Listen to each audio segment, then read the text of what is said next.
أعوذ بالله من الشيطان الرجيم بسم الله الرحمن الرحيم الحمد لله رب العالمين الحمد لله الذي هدانا لهذا وما كنا لنهتدي لولا أن هدانا الله ثم الصلاة والسلام على أشرف الأنبياء وسيد المرسلين وشفيع المذنبين سيدنا ونبينا أبي القاسم محمد اللهم صل على محمد وآل محمد والصلاة والسلام على أهل بيته الطيبين الطاهرين المعصومين المظلومين المنتجبين سيما مولانا وسيدي صاحب العصر والزمان روحي وأرواح العالمين له الفداء وأجل الله تعالى فرجه الشريف ولعنة دائمة على أعدائهم ومنكر فضائلهم من الآن إلى قيام يوم الدين أما بعد رب اشرح لي صدري ويسر لي أمري واحلل عقدة من لساني يفقه قولي. One salawat upon Muhammad and Ali Muhammad, please. Salli ala Muhammad wa ali Muhammad. My dear brothers and sisters in Islam, Assalamu alaikum wa rahmatullahi wa barakatuh. I want to begin by first off extending my condolences to all of us here tonight and to our 12th Imam and the awaited Imam Al-Hujjah, Ajalallahu Ta'ala Farajah, as we gather to mark the Shahadat, the Martyrdom anniversary of the 5th Imam of Ali Muhammad, Imam Muhammad ibn Ali Al-Baqir alayhi salatu wassalam.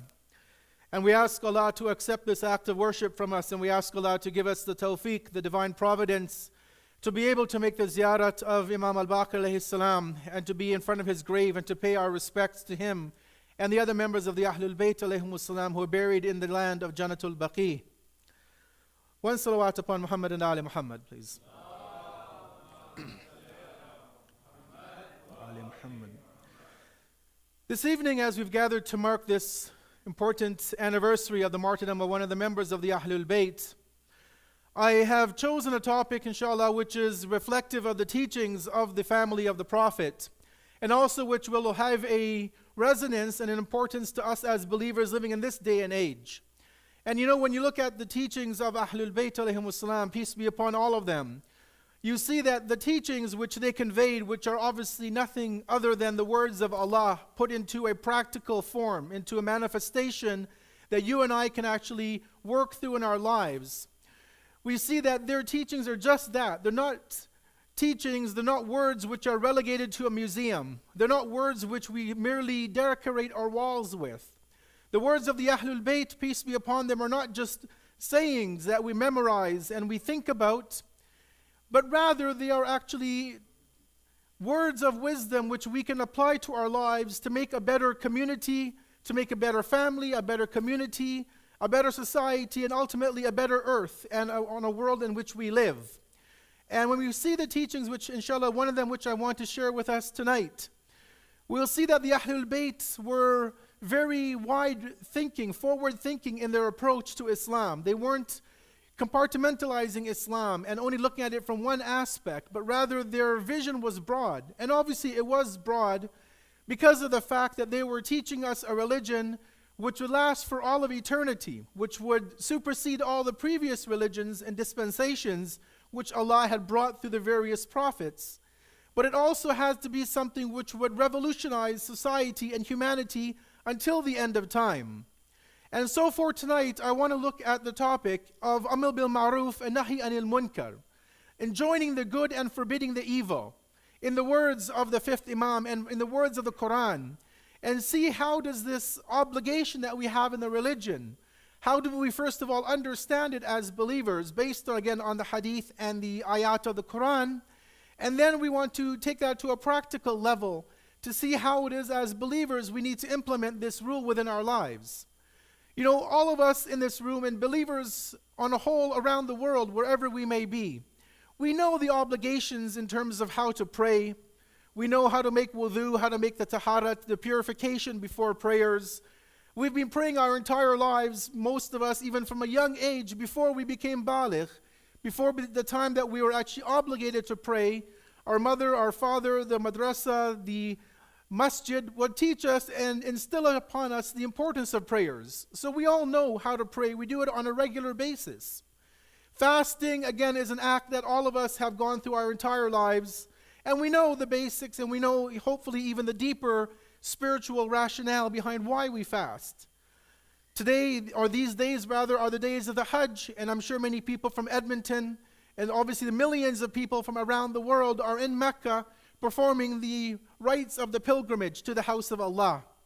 So all of these actions that we have known about, that we've performed, inshallah one day that we will perform if we haven't yet had the tawfiq to make the Hajj, all of these things are relatively easy, we can say, to learn and to perform, and they don't really involve a lot of hardship. Meaning that it's not a strenuous act to fast or to pray. No one will attack you or look down upon you in a community if you fast and you pray. But for some reason, this act of Amr bil Ma'ruf and Nahi anil Munkar, it has a stigma to it within the community, such that sometimes people are afraid to go up to another brother or a sister and to advise them and admonish them if they're doing something wrong, or to encourage them to do something right, because they feel obviously, and maybe in certain quarters they may be right, but they feel a bit apprehensive because they don't know what kind of a reaction they'll get from the opposite side if they tell somebody something. So hopefully tonight, we won't cover obviously the entire gambit of the discussion, but at least I want to plant a seed within the hearts and the minds of all of us tonight, myself included, to be able to appreciate one of these obligations that we have, and to see how it is that the Ahlul Bayt alayhimussalam have laid this down for us.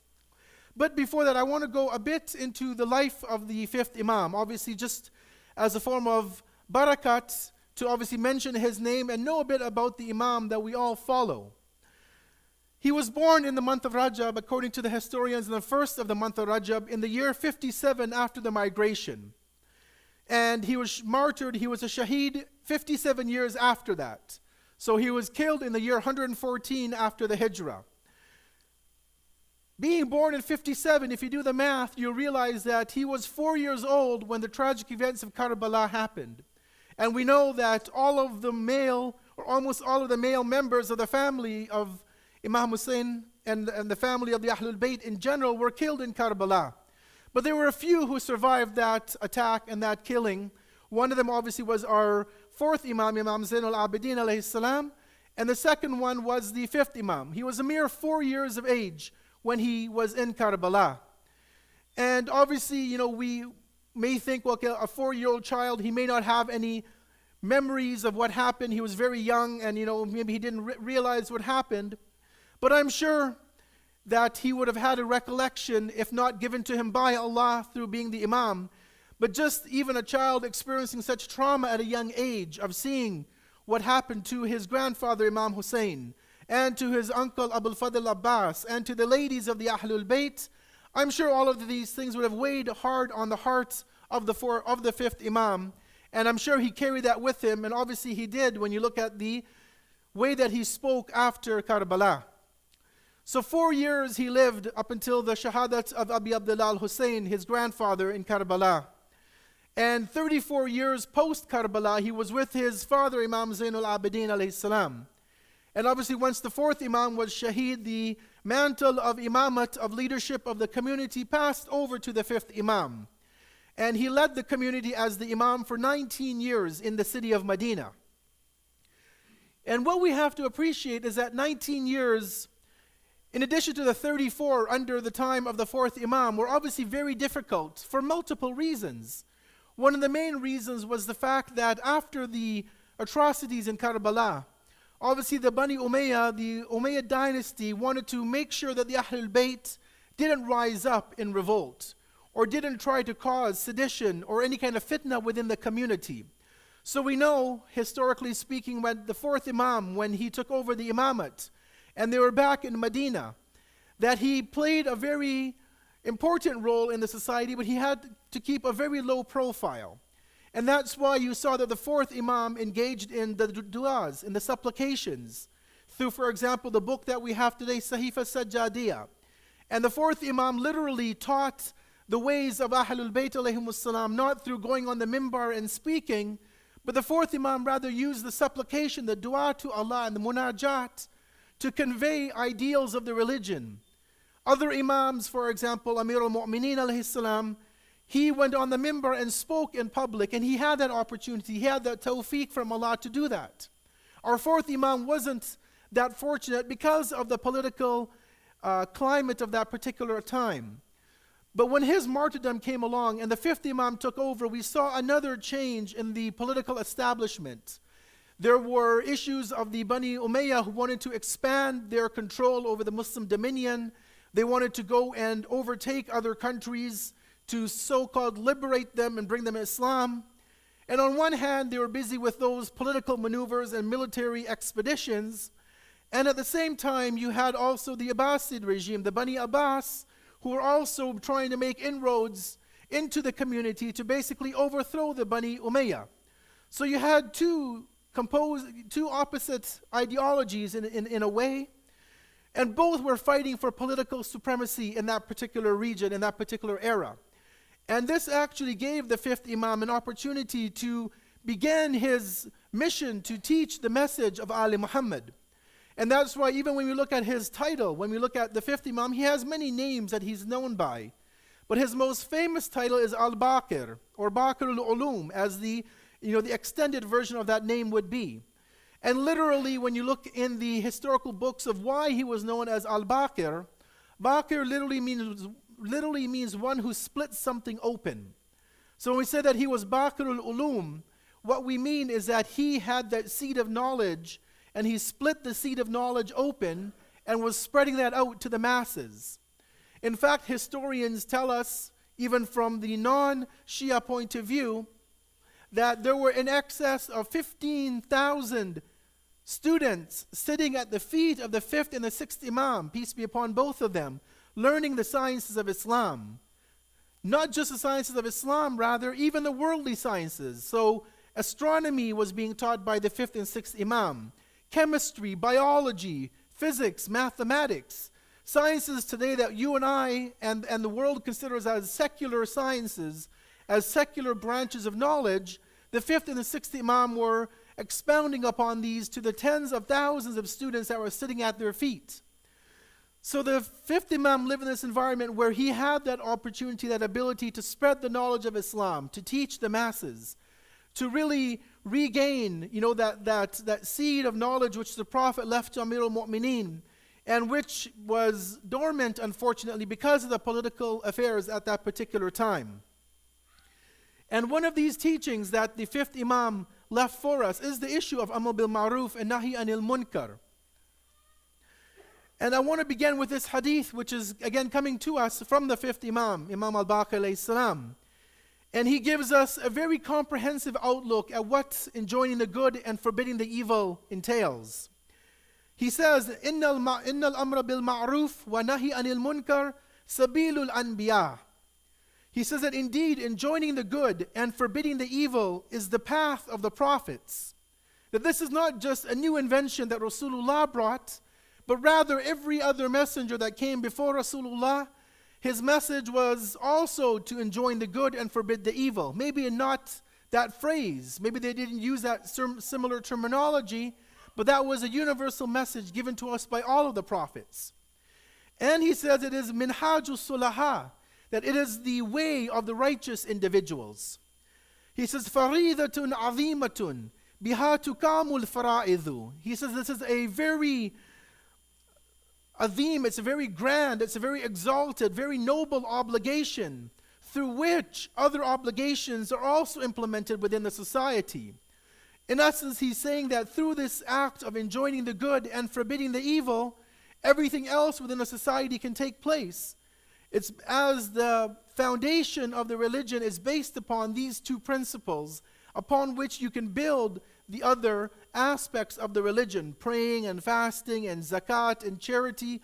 All of these things then are able to be performed when you have a society in which good and bad are kept in control, are kept in check.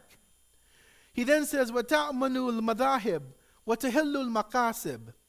He says that through this act, he says the faith and the religion is safeguarded, and also the earnings, the people's, what they earn and what they acquire is also protected, and it is actually legitimized and made permissible for them.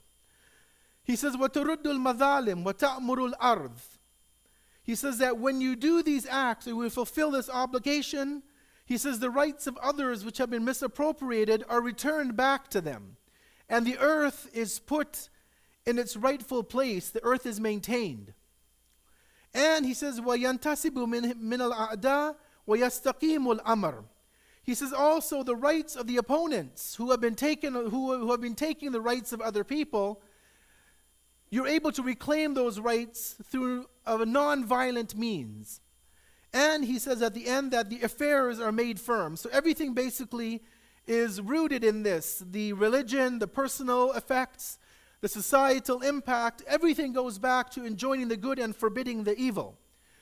Again, an Islamic concept from the Imams coming from various, obviously, prophets that came before them, but it's also a principle that we have even within a secular society that, although they pride themselves on separating religion from state and not indulging in, and having really personal space, but even in the secular world that we live in today, we know that governments, in one form or another, also do amr bil ma'ruf and nahi anil munkar. We have laws in place in Canada, for example, to do this, don't do this, you can do this thing, you can't do this thing. This is almost in a way the same as amr bil ma'ruf and nahi anil munkar at a governmental level. Sallu ala Muhammad wa ali Muhammad.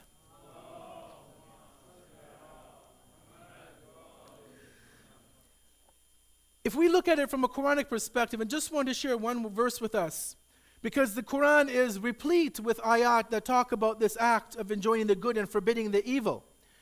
Allah gives us so many different examples in the Quran, so many different wordings of how to understand this obligation. But this verse in chapter number 3, Surah Al-Imran, verse 104, is one of the more comprehensive verses that Allah gives. And He says in the verse, He says, وَلْتَكُنْ مِنْكُمْ أُمَّةٌ يَدْعُونَ إِلَى الْخَيْرِ وَيَأْمُرُونَ بِالْمَعْرُوفِ وَيَنْهَوْنَ عَنِ الْمُنْكَرِ وَأُولَٰئِكَ هُمُ الْمُفْلِحُونَ. He says that from amongst the believers, from amongst the community of Muslims, he says, let an ummah, let a group of people rise up. Let a group of people take a stand to do what? To do enjoining of the good and forbidding of the evil. And as Allah says that indeed these are the people that should be the successful ones.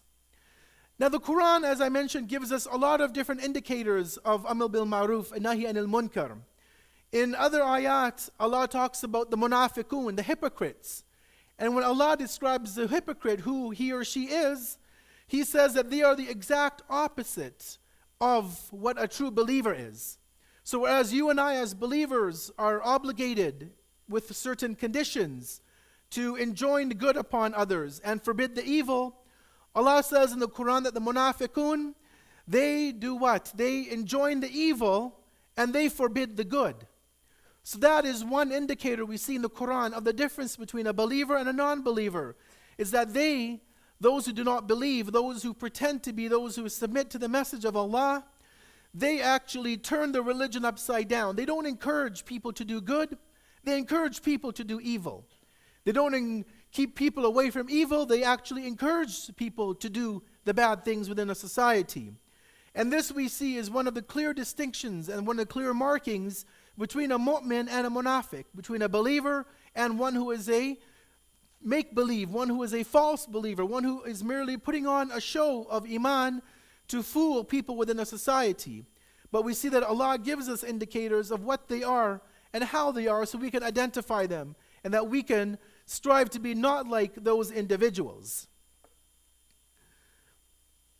So we understand, as the fifth Imam mentioned, that enjoining the good and forbidding the evil is a religious requirement.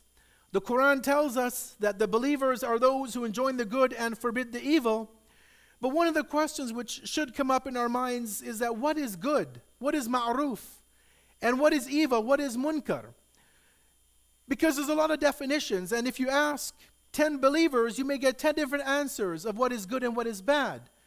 And that is perhaps because our perception of good and bad varies amongst people.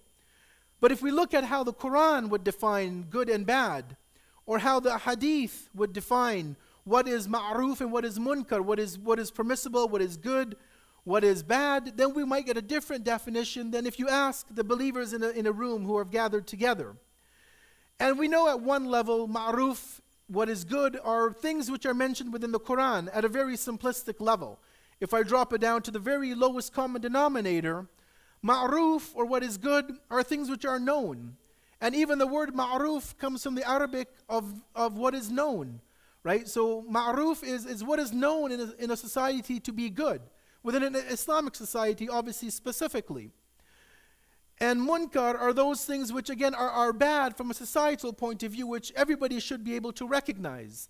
But again, because sometimes our minds, our intellect become cloudy and fogged over through our shahawat, through our passions and our desires, and money and power and greed, sometimes these two things become convoluted, and we don't really know what is good and bad anymore within a society.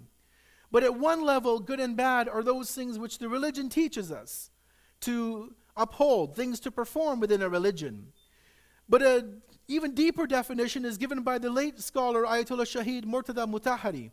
When he was speaking, this is pre-revolution time in Iran, when he was speaking about Amr bil Ma'ruf and Nahi anil Munkar in one of his lectures, which is in print form available, he gave a definition in which he says that ma'ruf, or good, is not only limited to Quranic or words of the infallibles. He says that anything which would actually advance the cause of Islam is ma'ruf. Anything which would help the religion progress and move forward is something which is something that we should encourage other people towards. It might not be within the list of obligations. It might not be praying or fasting or charity or any of the other obligations, helping the neighbors, being good to family members. But he says anything which would help the religion advance is ma'ruf. And anything, conversely, which would destroy or diminish the reputation of the religion, he says, is munkar.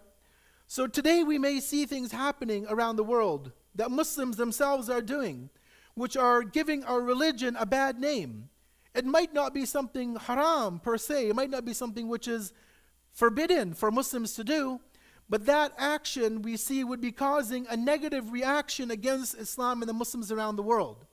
If we see those actions and we know that that particular deed is giving Muslims, and obviously not Muslims, but we'd be giving Rasulullah a bad name, then that action, according to the definition of Ayatollah Mutahari, becomes something which is munkar, which is diminishing the reputation of the religion. And so he says that even that becomes an obligation to advise brothers and sisters about. So you see, if you accept that definition that he's given, it really widens the scope of how we do Amr bil Ma'ruf and Nahi anil Munkar. Because now it's no longer about, encouraging somebody to pray, or, letting a person know that, khums is an obligation, or that hajj is an obligation when you have the requirements, or that fasting is an obligation. Now you expand the scope to be looking at the religion on a whole, and anything which is going to advance Islam as that mechanism to change society. Now anything to promote that and to give it a better picture in society becomes something that all of us would be obligated to do.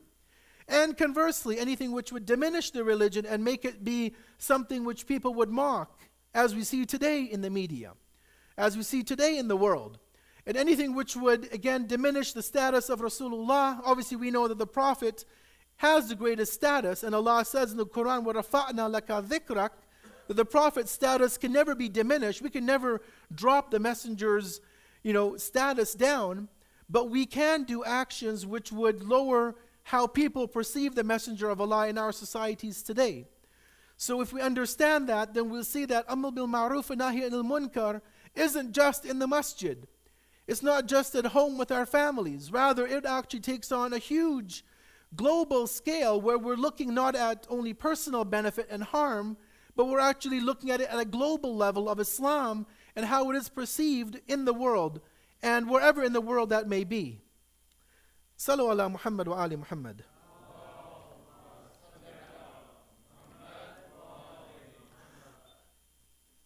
I sat to think about this issue of enjoining the good and forbidding the evil, and realized that, the Quran is a universal book. The Messenger and the Ahlul Bayt, peace be upon all of them, they taught us universal principles. It wasn't just, it wasn't on a very individual level. And I thought that if this is a Quranic principle, if this is a foundation rooted in the teachings of the noble prophets and the Ahlul Bayt, peace be upon them, then definitely Muslim countries around the world should have this as one of their criteria in their constitution. You know, we have all of us have groups that we belong to, maybe a golf club, a ski club, we belong to the Jamaat, we belong to maybe national organizations, and all of these groups that we belong to, they have a constitution that they run by. So they'll talk about who is elected official, how, when do elections take place, who can vote, who can't vote. We have all of these things within our constitution. And the constitution of a Jamaat, for example, or a non-profit organization, it basically outlines not only the rights of the membership and also their responsibilities, but also those who are above them, the executive officials, the ones who are elected and put into office. And so when I was looking at the wide variety of Muslim countries that we have around the world, Muslim countries meaning those ones in which Muslims are a majority of the population, I went through about 6 or 8 different countries globally, and I found it almost impossible to find in any constitution of any of the Arab regimes or any of the other Muslim countries where they listed Amr bil Ma'ruf and Nahi anil Munkar in words. I looked at, for example, the Saudi Arabian constitution, the government of Bahrain, and many other countries, and they all listed, for example, that the Quran and the Sunnah would be the driving force behind the government policy. And that's all well and good, that the Quran is there, the Hadith, the Sunnah of the Messenger, and for us, obviously, the Sunnah of Ahlul Bayt alayhimussalam was also there. But none of them listed this particular act as an individual requirement within their constitution. Now that doesn't mean that they don't perform it, but it just means that, it was glossed over in a way. But then I came to the constitution of the Islamic Republic of Iran. And they also, obviously we know that they believe in the Quran and in the Sunnah of the Messenger of Allah, and obviously as an extension, the Ahlul Bayt alayhimussalam.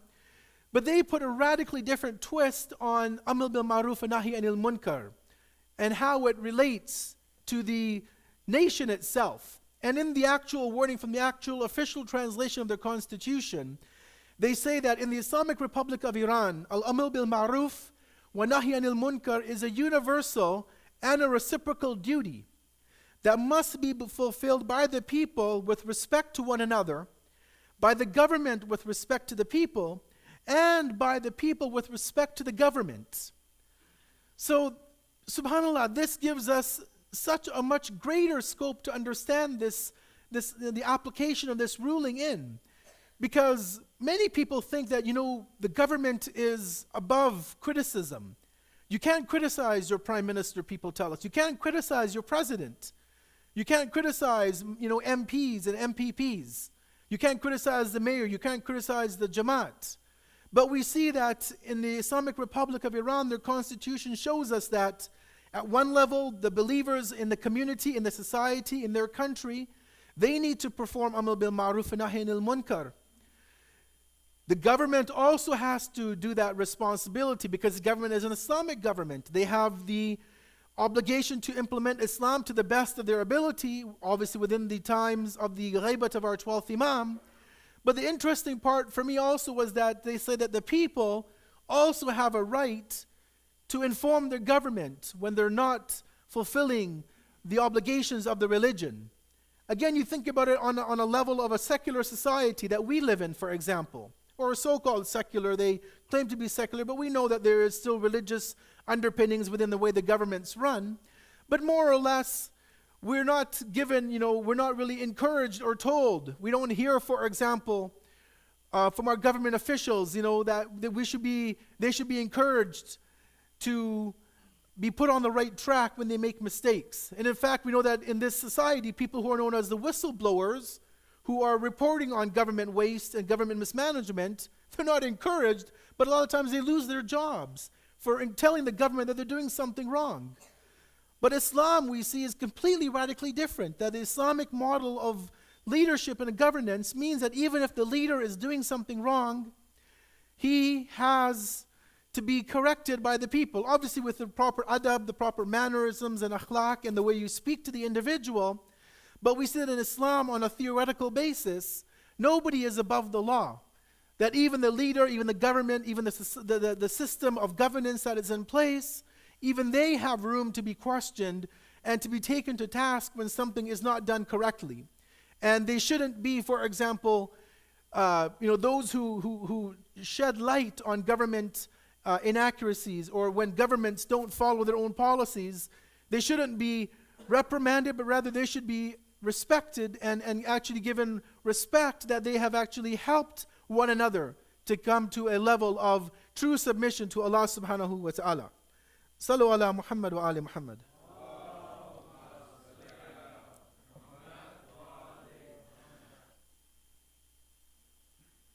As I mentioned that this is from the Quran, there's historical basis behind this. But let me fast forward a bit to our day and age and reflect on another hadith from the Messenger where he's given us a very powerful warning and admonition to this obligation of enjoining the good and forbidding the evil. We have a tradition, which I want to share with us right now, from the Prophet, where he was one day sitting with a group of his Sahaba, with his companions in the masjid in Medina, and having a talk with the companions. And the Prophet brought forth a very interesting question to the Sahaba. The hadith says, the Prophet addressed the companions and says, كَيْفَ بِكُمْ إِذَا فَسَدَتْ نِسَاؤُكُمْ وَفَسَكَ شَبَابُكُمْ وَلَمْ تَأْمُرُوا بِالْمَعْرُوفِ وَلَمْ تَنْهَوْا عَنِ الْمُنْكَرِ. The Prophet said to the Sahaba, he says, in what state will you find yourselves in during that time, that era, in which your women become corrupt and your youth become sinful, and you will neither enjoin the good nor forbid the evil? Now, I'm sure this is something difficult for the companions of the Messenger, those loyal companions, to appreciate. Like, how could a person not encourage somebody to do something good? How could somebody not try to help his fellow brother or sister or fellow human being to not do something which is bad? It was probably something even unfathomable for those groups of individuals, those who were close to the Messenger of Allah and who were benefiting from his light and his wisdom. The Prophet asked them this question that, what state would you find yourself in that day, in that latter day when this thing happens? And the people said to the Messenger, they said, Ya Rasulullah, وَيَكُونُ ذَلِكَ يَا رَسُولَ اللَّهِ, that is that possible? Would we actually come upon a day when we don't encourage other people to do good and we don't help others to keep away from the haram? Is that actually a possibility, O Messenger of Allah? And the Prophet replies to them. He says, Na'am, وَشَرٌ مِّن ذَلِكَ. He says, yes, that will happen. And not only would that happen, he said, but even worse than that would happen. So now what would be worse than not doing good and not encouraging to good and not preventing from evil? He says, كَيْفَ بِكُمْ إِذَا أَمَرْتُمْ بِالْمُنْكَرِ وَنَهَيْتُمْ عَنِ الْمَعْرُوفِ. He says, consider that era which you will live in which you will begin enjoining others towards evil and forbidding people from the good. Again, probably something they couldn't imagine. They couldn't perhaps fathom at that time, living with the person like the Messenger. But today we see obviously manifestations of it where people don't want to enjoin others towards good, nor do we want to help others from committing the evil, but rather sometimes we see in our societies the complete opposite happening, where people will have a wedding, or people will have a birthday party, or people will have some celebration, and they'll have music. They'll have opposite genders dancing together. This is Muslims, not non-Muslims. If they do it, they have a reason to. Their religion perhaps allows them to, or their morals allow them to do it. But when a Muslim falls into that, and then he'll give you an invitation card and say, brother, my daughter or my son is getting married. Here's the invitation. And sometimes they'll come up to us and they'll say, but you know what? There's going to be music, so you might not want to come. So they'll tell you that they're committing haram, and they'll tell you, if you want to come, we're having music. If you don't want to come, well, I'm sorry. Or, and this has happened to us where they'll say that my son or daughter is getting married, and, we're going to have alcohol there. So if you don't want to come, I understand. And you ask, well, why do you have alcohol? You're a Muslim. Yeah, but, my business, my clientele, they're all non-Muslims, and, I want to impress them at my daughter's wedding or my son's wedding. And so I have to serve alcohol. But it'll be at those other tables maybe, we can put you in a separate table. So people will use rationale, will try to come up with excuses. So the Prophet says, how would you find yourselves in that era? What will you do when people start encouraging the bad and forbidding the good? Again, the companions heard this from the messenger, and they said, فَقِيلَ لَهُ يَا رَسُولُ اللَّهِ وَيَكُونُ ذَلِكَ?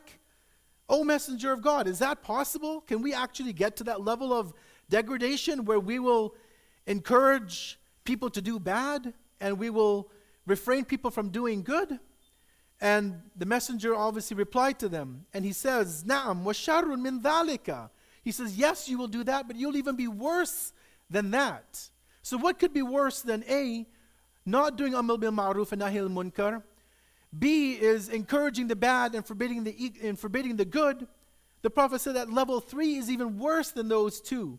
And he says, Kayfa bikum idha ra'aytumul ma'ruf munkaran wal munkara ma'rufan.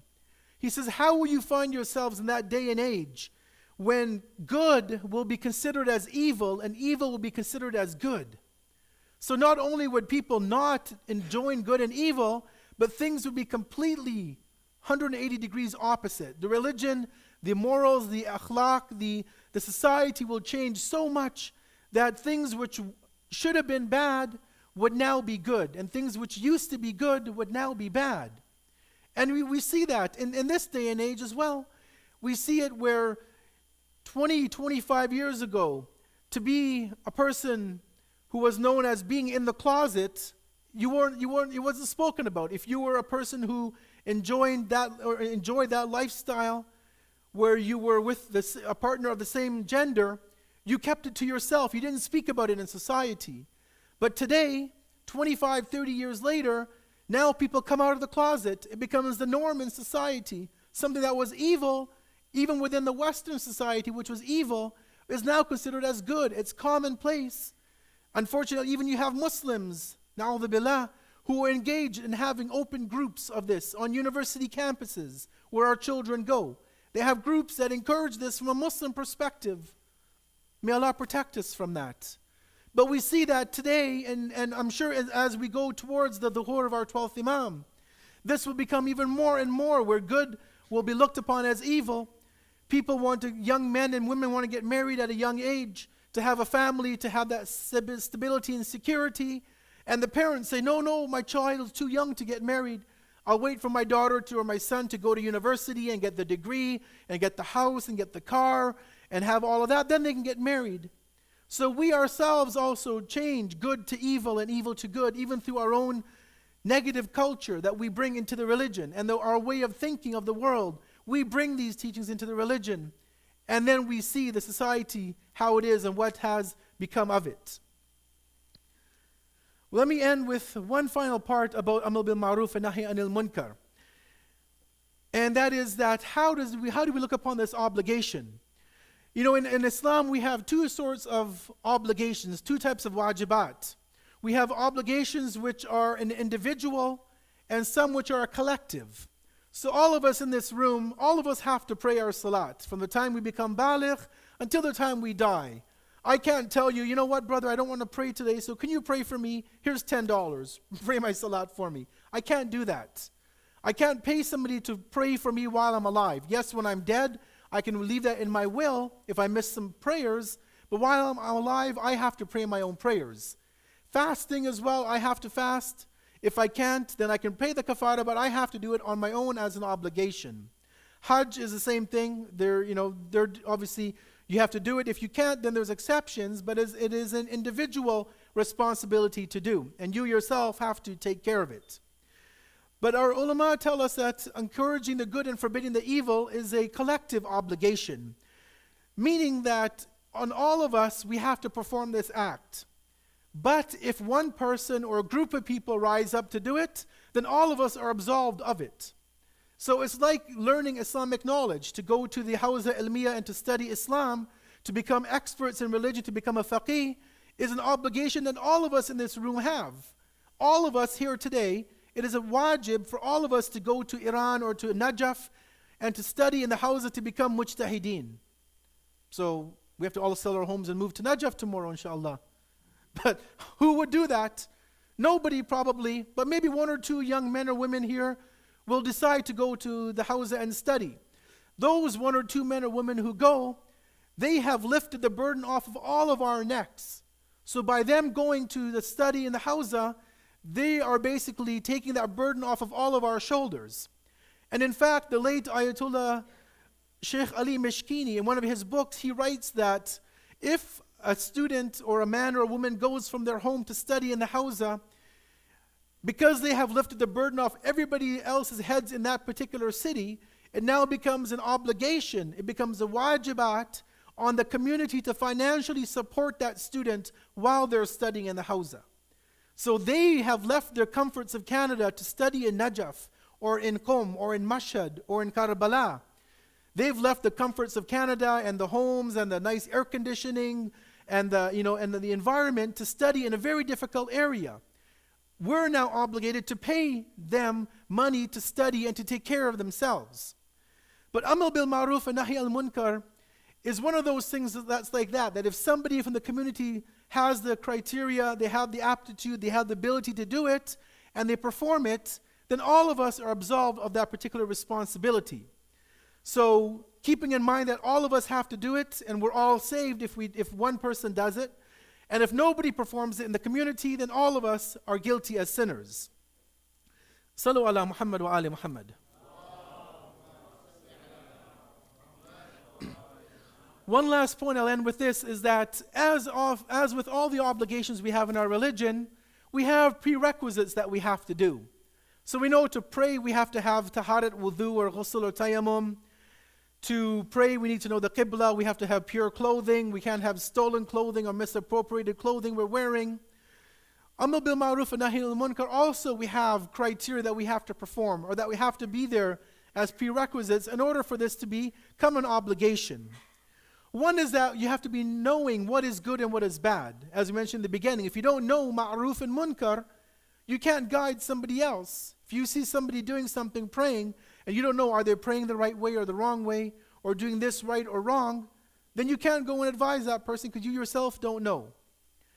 At the second level, our scholars say that you have to be able to think that person, that there's some hope that they will change. So if you know, for example, that a person has been drinking alcohol for 25 years, and they're not going to change as Muslims, they're going to continue to drink, then we're told that you don't have to even go and encourage them to stop drinking because you know their mind is set in doing what they want to do. But if you think that there's some room that they may change, you can work on them slowly, then you can go ahead. But generally speaking, if you know that they won't change, then there's no use to talk to that individual. It's like speaking to a wall because you'll get no response back from that individual. The third thing we're told is that the person who you want to advise to the good or forbid to the evil, they need to be intending to do something bad. So for example, if you see somebody who's doing a particular action, or what you think to be doing something, but you don't know what the actually intention is, then you don't have to advise them. So if you know, for example, that, and this is maybe a far-fetched example, but if you go to a restaurant and the restaurant serves alcohol, and if 4 people are at a table, 1 or 2 Muslims and maybe 2 non-Muslims, and there's a couple of bottles of alcohol on the table, but you know that Muslim won't be drinking the alcohol, but it's for one of the other people there, or maybe they just stopped to say hi to a friend and they sat there for a few seconds, then you would not have to do Amr bil Ma'ruf, because only if they intend to drink it would you have to go and advise them, obviously with the other criteria which are available. But if it's that, they're just sitting there to say hi and then they're leaving, they're passing by and they see somebody so they stop to say hello to them, then there's no obligation on a believer to go to that level. And the fourth and the final thing is we're told that there should be no harm to come to you, either to your life, your wealth, or your status within the society. That if those are going to be affected, then you don't have to do Amr bil Ma'ruf and Nahy anil Munkar. And these are obviously they're at various gradations or various levels of how you do Amr bil Ma'ruf. I won't go into that this time, but just to sum up the discussion, that this is an obligation that we have to study about, that we have to appreciate, we have to understand. Just as we learn how to pray and fast and go for Hajj, and we do all these actions, we also need to learn about this obligation, which tends to be forgotten within our society, and to better appreciate how it is that we can actually change the society and the community that we live in through encouraging one another to the good and for forbidding one another from the evil. Sallu ala Muhammad wa ali Muhammad.